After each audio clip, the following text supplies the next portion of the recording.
This is a brief and quick look at Streamyard. In order to set up an account here, all I needed to do was give them my email address. When I wanted to use it, what they do is send me a code, and that lets me get in. So I don't really need a password. So I presume I can use this anywhere I want as long as I have access to my email account. So I couldn't just go somewhere else. I suppose I could do this with an account associated with something like Gmail. Anyhow, that's not what I did. For this test, I am not streaming to YouTube or LinkedIn or Facebook, which is all part of this built-in system. I can stream to any of those should I want, as long as I've got an account to which I can stream. They have given me the permission for 7 days to stream only to record, which is what I'm doing now, and we'll see what I get from doing that. When I get into the system, there's not a whole lot I can do. I can come to the studio, and but the only thing I can see that I can set up is some screen share, which I'll share with you in just a moment. I can, of course, mute my microphone.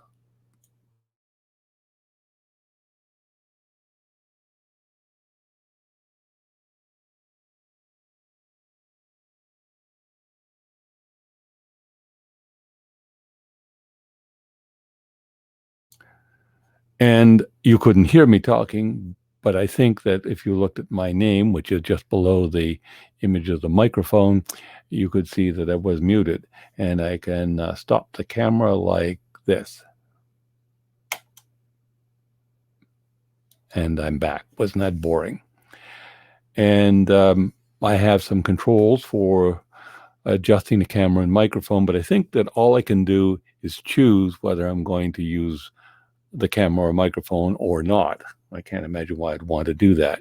I have another control which allows me to invite somebody in, and if I click that, I get to invite somebody in, and what I do is give them a code, which is in this case https://streamyard.com/T7VDCW65UZ.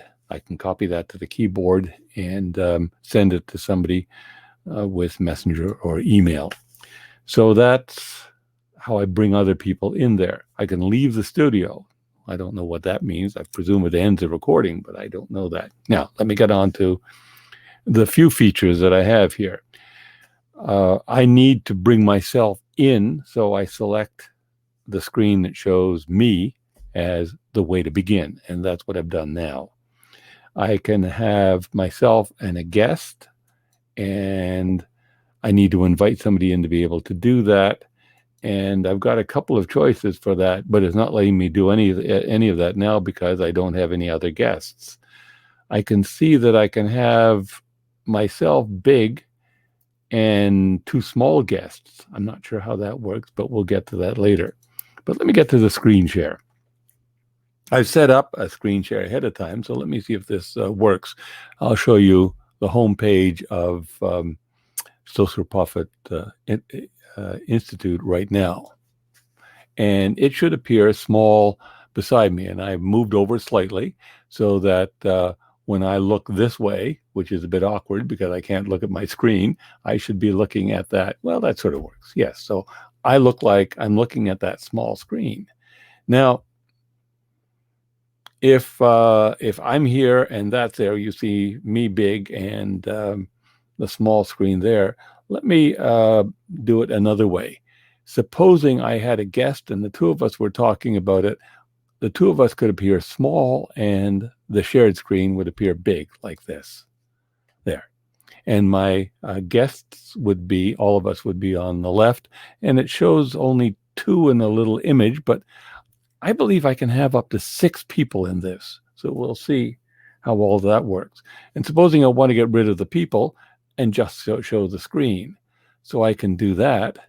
And then when I'm fiddling with the screen, presumably I can go to other pages over there, which is interesting because it's a little bit slow. And I guess because we're using a lot of my resources, and but now we're paging through Social Profit Institute right now. And that's my little demonstration of screen sharing. Now, I probably would come back to this, or me big to wind up, and then finally back to me to end. And I think I've done about all I want to do with this little demonstration. For the recording is Monday, August the 31st, 2020.